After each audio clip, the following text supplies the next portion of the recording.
Let's be honest, we are too busy to really plan for social media because even when we are actively making time for self-care and days off, the hustle is real. We are business owners, creatives, makers, the setup crew, the cleanup crew, the shipping department, the marketing team, the accountant. And that's not an either or list, that's an everything list. And we wouldn't have it any other way, that's why we're business owners. But loving what we do still doesn't add any more hours to the day. So I want to help.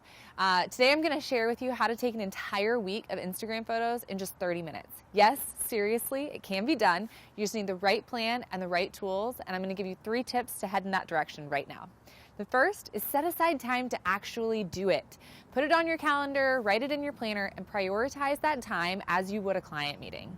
Second, plan ahead for what you're going to photograph and have it ready. Whether it's some of your newest work or behind the scenes content like your favorite new coffee, make a list and have those items ready. And the third tip is to overshoot.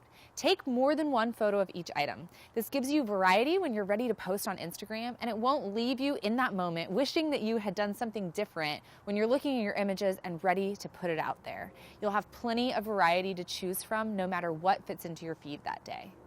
These 3 tips are just a snippet of the content that we're going to dive into in our 5-week Intro to Photography for Creatives online course. We hope that you'll be there.